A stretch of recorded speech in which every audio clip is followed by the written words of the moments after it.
Ayan. Panibagong buhay, panibagong araw. Family Life 1213. Ayan mga kapatid. Gagawa tayo ng isang video na tutorial para sa mga hindi pa nakakaalam nitong screencast.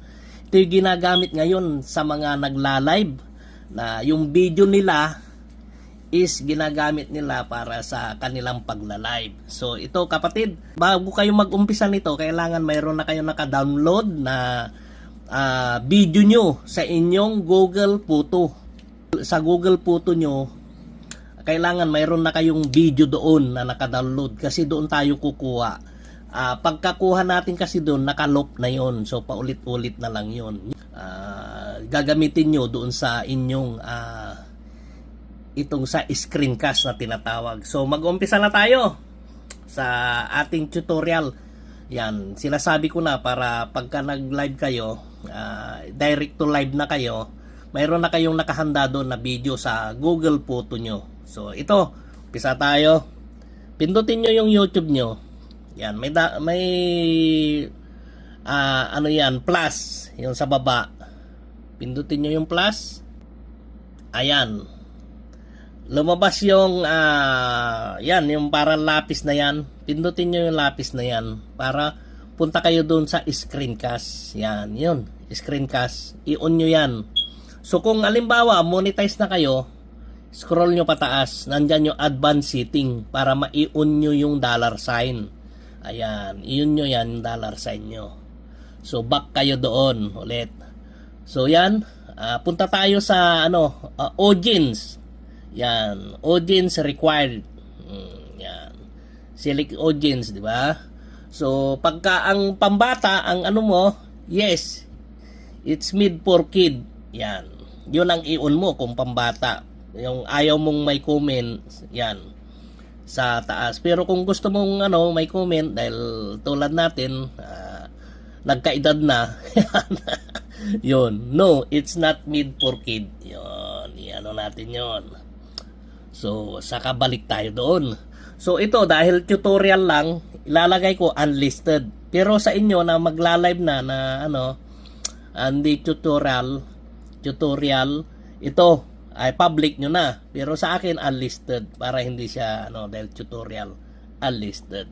Yan. Tapos, balik doon. Tapos, yung title nyo, kung anong title nyo, kung anong video ang gusto nyo. Dahil tutorial lang ito, ilalagay ko na lang family. Yan, family, done. Tapos next. So ayan, lumabas yung ating kailangan niya ng thumbnail. Kung may nakahanda na kayong thumbnail, yan. Pindot nyo yung yung lapis na yan. Tapos yung ayan, edit setting, take thumbnail. Kung yung gusto nyo na may wala kayong thumbnail, pwede kayong mag-picture. Ito, take thumbnail. Pero kung mayroon na kayong naka-upload na thumbnail, hindi, upload thumbnail. Yan. Dahil sa akin to, yan na lang gagamitin natin. Yan. To save.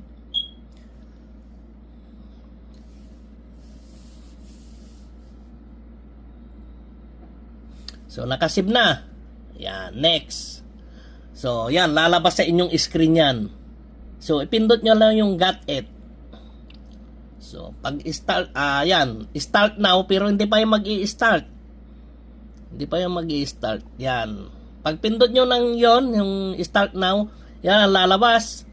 Punta kayo dun sa Google, Google Photo. Yan, Google Photo. Yan. Ito, mayroon na ako nakahanda na video dyan. Pero kung sa inyo wala kayong pwede kayong pumili pa. So ako dahil yan, magpi-play na yan, nagpi-play na. Pag nakakuha na kayo ng video nyo, wag ganyan, magpi-play na siya. Tapos yun, go live nyo. Pero kung ayaw nyo naman na makita kayo dito, yan, naka-off sa akin yan, yung video. Kasi makikita yung mukha nyo dyan pag naka-open yung video doon. Yan yan di ba? So yan, i-off nyo kung gusto nyo naka-off, i-off nyo. Kung gusto nyo, kung ayaw nyo naman marinig yung boses nyo, tulad nito, maririnig yung boses ko, pag yan, i-off ko yan, i-mute ko, yan, mute, o yan. Ngayon, pagka nag-start na kayo, mawawala yan, yung setting na yan nandyan sa taas, yung nandyan sa taas na yan, mawawala. So, ang gagawin nyo, pipindutin nyo to. Yan. O, di ba? Nawala na. Pipindutin nyo yan. Yan. Lalabas ulit yon. So, saka kayo mag-in ng live, yun. Pindutin nyo lang yung X. Tapos may lalabas dyan na kung sigurado ka na in mo na yung live, okay. So, yan. Ganun lang, kapatid. Kung nagustuhan nyo ang aking video, pakishare na lang sa iba para matuto rin sila kung paano mag-live sa direct. Ito, direct tong ginawa ko through cellphone. So, yan. Okay. Thank you.